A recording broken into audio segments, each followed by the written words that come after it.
Bonjour à tous et bienvenue dans cette vidéo dans laquelle on va traiter des setups de divergence sur le graphique Renko.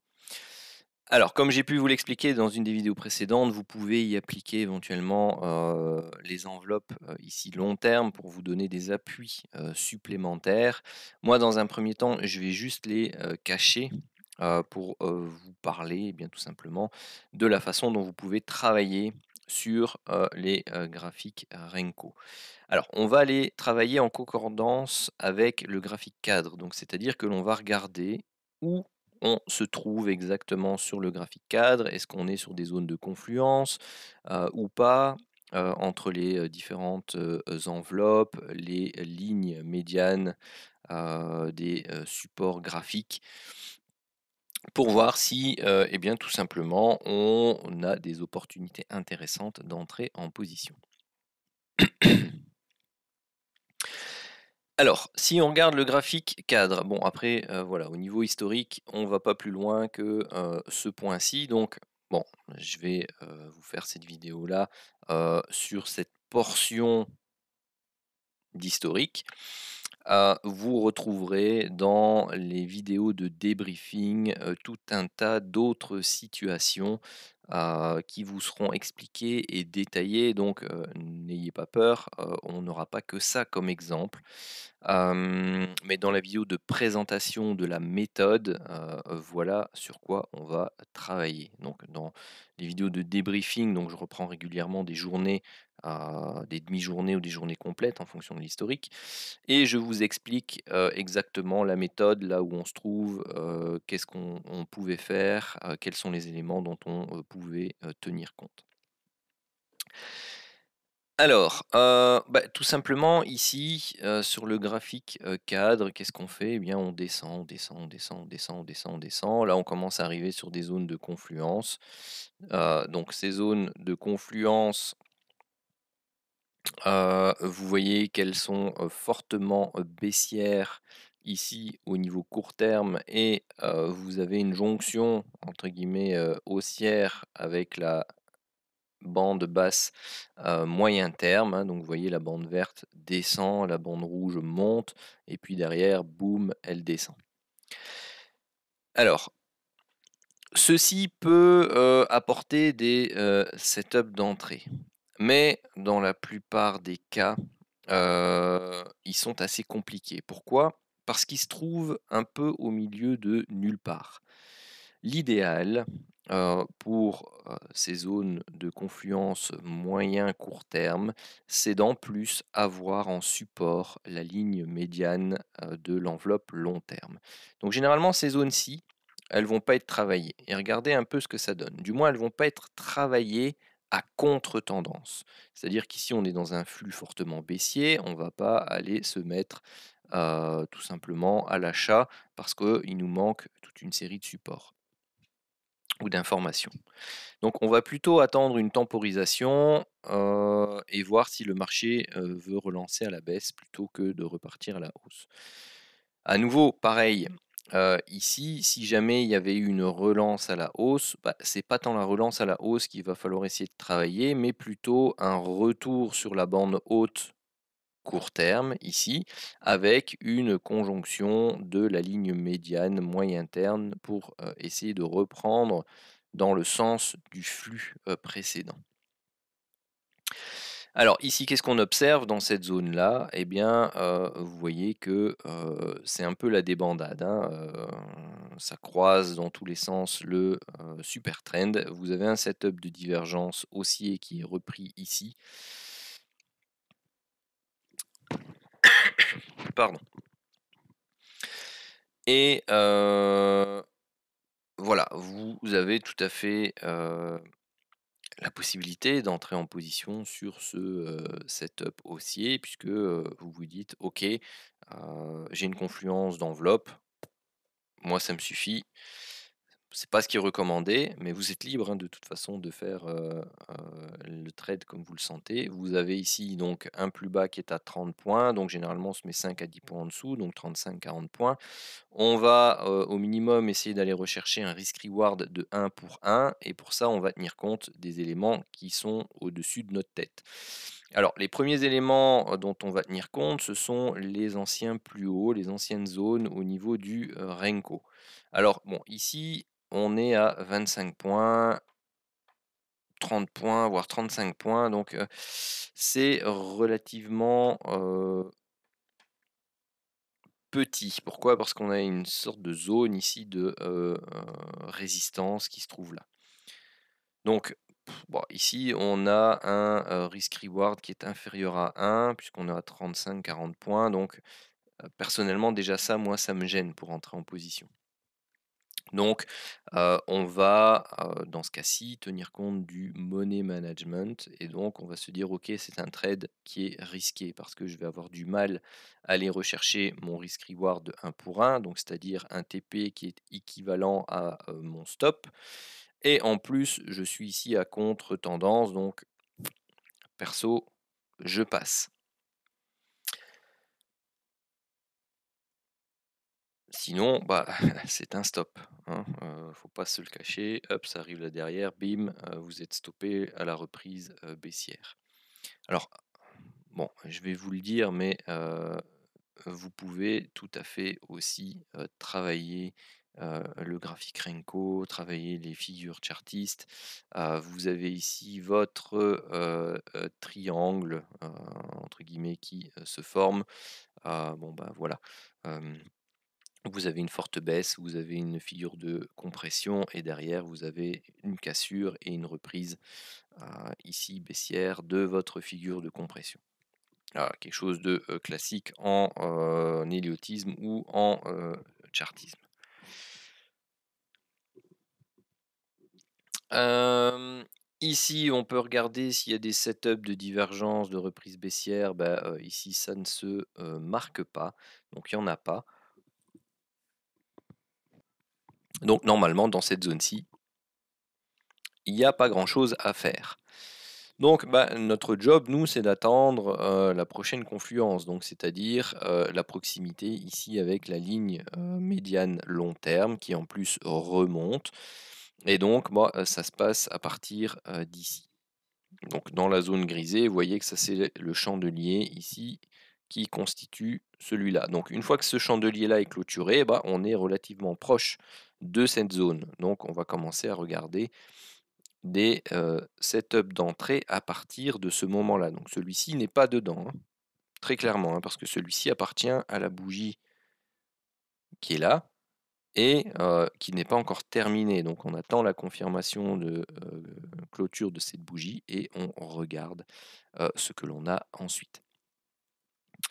Alors qu'est-ce qui se passe? Ensuite, setup de divergence, long terme et court terme.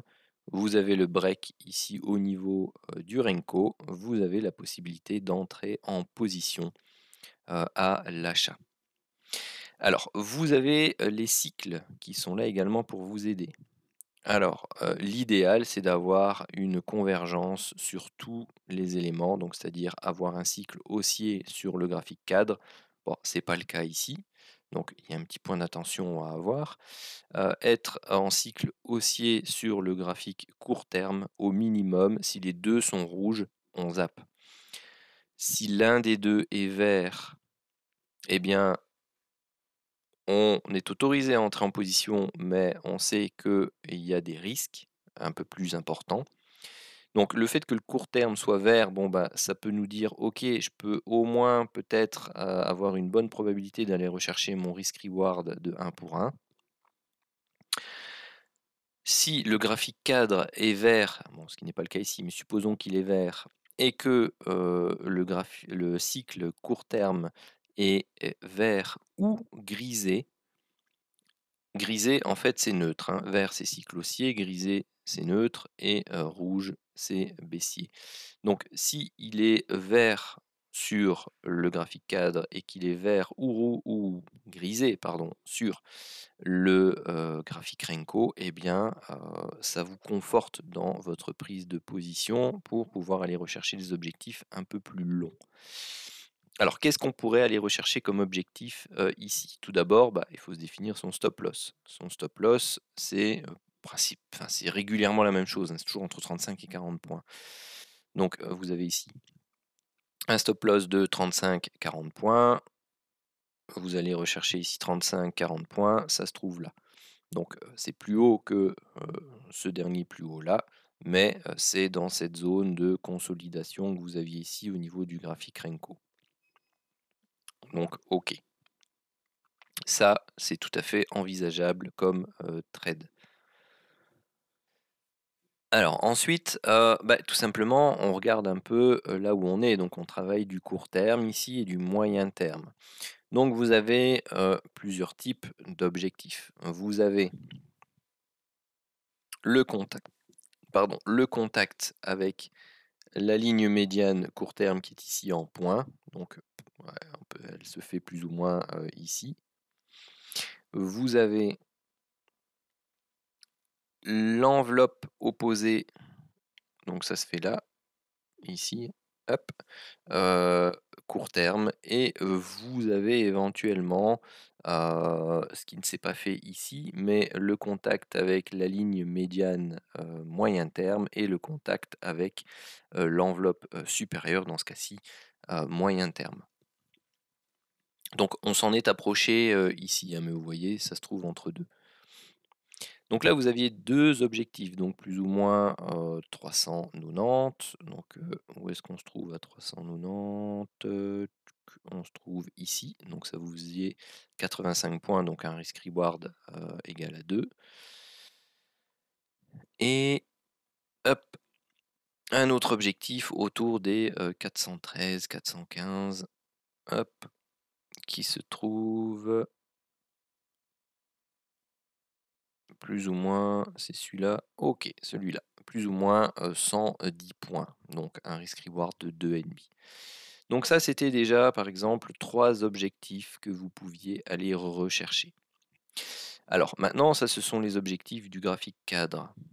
Comme on l'a vu tout à l'heure, ceci constituait une zone d'objectif sur le graphique Renko. Pourquoi? Parce que c'était une zone ici de support et de latéralisation. Donc vous aviez une première zone pour aller rechercher un premier objectif. Vous aviez ensuite, où est-ce qu'il est? Cette zone que l'on a travaillé tout à l'heure et qui formait notre triangle. Hein, vous voyez, vous avez un premier test, un deuxième test, deux petits tests ici, un autre là. Donc vous aviez une zone de résistance là, donc vous pouviez aller rechercher un objectif là-bas. Donc ça vous faisait même ici un peu plus, 100 points au lieu de 85 tout à l'heure. Et après, si vous êtes gourmand, malheureusement, on n'a plus trop d'espace au niveau de l'historique Renko. Où est-ce qu'il est? Il est là. Ce qu'on pouvait éventuellement tenter d'aller rechercher, c'était cette zone-là, qui était une zone des 33 490. 33 490, ça aurait pu être un contact avec une ligne médiane moyen terme si elle s'était aplatie et si elle n'avait pas repris sa baisse, par exemple ici. Donc voilà comment on va travailler les setups d'entrée sur le graphique Renko. Donc premièrement, on attend une zone de confluence importante, soit long terme avec moyen terme, soit on va attendre une confluence moyen terme, court terme, et de préférence avec un appui sur la ligne médiane long terme. Si vous devez travailler uniquement les enveloppes court terme, préférez-les avec un appui sur la ligne médiane moyen terme, voire long terme. Alors, je ne sais pas si on avait précédemment, voilà, par exemple, comme ici, vous voyez, on a fait un reflux après la hausse qui s'est produite là. On a fait un reflux. On est venu travailler une première fois la borne basse court terme. On est venu travailler ici un reflux et vous voyez là, vous avez une confluence entre enveloppe haute long terme et ligne médiane court terme. Donc ça, c'était une belle zone à travailler pour poursuivre la correction baissière et aller rechercher par exemple cette zone de confluence-ci. Donc la médiane moyen terme et l'enveloppe basse court terme. Alors après, cette zone-ci était également intéressante à travailler, même si on a perforé ici. Pourquoi? Parce que en dessous, on avait ici une zone chartiste qui servait de support également. Donc voilà, vous devez tout regarder, hein. C'est la confluence des éléments qui fait que vous allez pouvoir optimiser vos zones et travailler les setups les plus intéressants avec le risk reward le plus intéressant. Je vous cherche un autre exemple où ça pouvait être intéressant. Voilà, typiquement celui-là. Hop, pardon, vous aviez eu ici la baisse. On vient rechercher la borne basse court terme en appui avec la ligne médiane haussière moyen terme. Là, c'était des très bons setups d'entrée pour aller rechercher de nouveau le contact avec la zone haute ici par exemple. Vous voyez là, bah, on aurait pu avoir un setup de reprise aussi qui donnait quelque chose, mais vous voyez, on n'est pas en appui avec l'enveloppe basse court terme. Donc on traverse déjà ici la ligne médiane moyen terme, donc c'est moins optimal. Euh,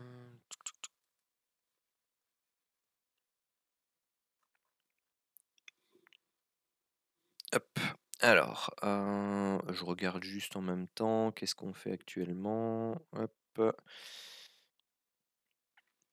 Donc là, on était ici en appui sur la zone, double zone, donc court terme et moyen terme.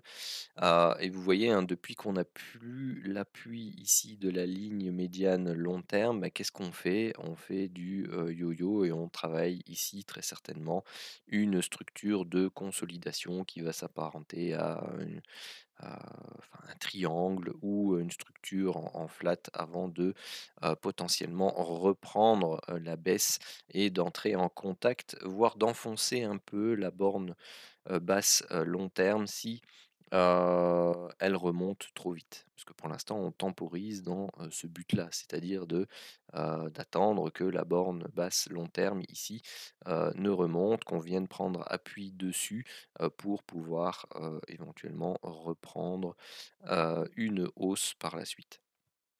Donc là, pour le moment, bah, typiquement, on est au milieu de tout et de nulle part. Donc vous avez toutes les lignes médianes qui commencent à se rencontrer. Donc là-dedans, il n'y a pas grand-chose à faire ou alors du très très court terme, genre du risk reward un pour un, pas plus. Hem, voilà, par exemple, ici, on avait eu le setup d'achat divergence haussière. Là-dedans, est-ce que on pouvait acheter là? Bah, on regarde les cycles. Graphique cadre, on est baissier. Graphique court terme, on est baissier. Pour moi, ça n'a aucun intérêt parce que on n'est pas au top, on n'est pas dans une bonne confluence, on n'est pas OK dans les cycles. Donc ça doit vous dire non, je patiente. Bon, après, on est tout à fait capable d'aller rechercher. Ici, on est déjà à 20 points, 35-40 points. C'est cette zone haute-ci, hein. Donc, le marché est tout à fait capable d'aller la rechercher. C'est pas ça que je dis. C'est que les éléments techniques eh bien, nous donnent pas toutes, ou du moins le maximum de probabilité dans notre sens par rapport aux éléments techniques qui sont affichés ici. Alors, un petit mot pour l'enveloppe long terme. Donc, vous voyez que le setup qui a eu lieu avant, ici, dans cette zone-là, eh bien, vous avez eu celle-là, c'est celle-ci, donc elle se termine, elle a touché dedans. Donc, et encore celle-ci, elle se termine là. L'entrée, bon, elle se fait juste après, donc c'est tout juste, tout juste. Mais par exemple, ici, vous voyez la fin, donc on est vraiment dans cette zone-là. Donc celui-ci ne pouvait pas être pris par exemple, hein. De toute façon, il n'y a pas de setup de divergence en haut. Donc c'est uniquement après que cette mèche-ci soit entrée dans la borne basse, que la borne basse en plus est en confluence avec la borne basse moyen terme, où l'on peut se mettre à regarder. Donc ici, on a un premier setup de divergence, il est noté là-haut. On en a un deuxième qui sera validé là. Pourquoi? Parce que lui, à ce moment-là, il est visuel. C'est comme ceci. Ici, on avait un cycle haussier court terme et on était neutre long terme, donc on pouvait éventuellement entrer en position. Et je vous répète, c'est du court terme ici puisqu'on n'est pas dans un bon setup de confluence. Donc on avait un stop de ici c'était 40-45 points. Bon bah 40 c'est là, 45 c'est là, donc on était probablement stoppé sur cette entrée-là. Et ici, on pouvait entrer là et on avait un stop de 35-40 points et on pouvait aller rechercher, déjà cette zone-ci, c'était 35 points et puis là 40 points. Donc ça, c'est les objectifs que vous pouvez également vous fixer avec, le support de l'enveloppe, long terme appliqué sur le Renko. C'est comme ici, hein, vous voyez, hein, on l'a tracé tout à l'heure, mais vous aviez contact avec l'enveloppe Renko, vous aviez contact avec l'enveloppe long terme Renko. Ce sont à chaque fois des zones intéressantes parce qu'il n'y a rien à faire, ce sont des zones techniques qui réapparaissent. Voilà qui termine donc la vidéo sur les setups de divergence sur les graphiques Renko. Alors, je vais vous présenter dans les vidéos qui suivent ce que j'appelle le setup soft ou en deux temps. C'est toujours un setup de divergence, mais qui permet de rentrer à contre-temps ou d'attendre, si vous voulez, une confirmation. Tout simplement. Je vais peut-être juste vous en dire déjà un mot. Par exemple, ici, vous aviez eu un setup de divergence baissier. Si vous n'étiez pas rentré ici, alors que bon, ici c'était un bon point d'entrée, eh bien, vous aviez la possibilité tout simplement d'attendre la baisse, une correction. Et ici, si vous aviez une confluence de cycle, par exemple, ce qui n'est pas le cas ici puisqu'on est en cycle haussier en court terme et en cycle baissier long terme. Donc là, vous auriez dû être en cycle baissier également en court terme. Et bien là, vous auriez eu l'opportunité, par exemple, de prendre un renfort ou d'entrer en position si jamais vous n'étiez pas rentré ici. Donc ça, c'est une explication rapide du setup que je vais vous expliquer dans la vidéo suivante. Et puis, il y a un setup qui est propre au cycle sans tenir compte du reste, même si bien entendu, au plus vous avez d'éléments qui concordent, au plus vous avez de chances d'atteindre vos objectifs. Voilà, allez, je vous donne rendez-vous dans la vidéo suivante.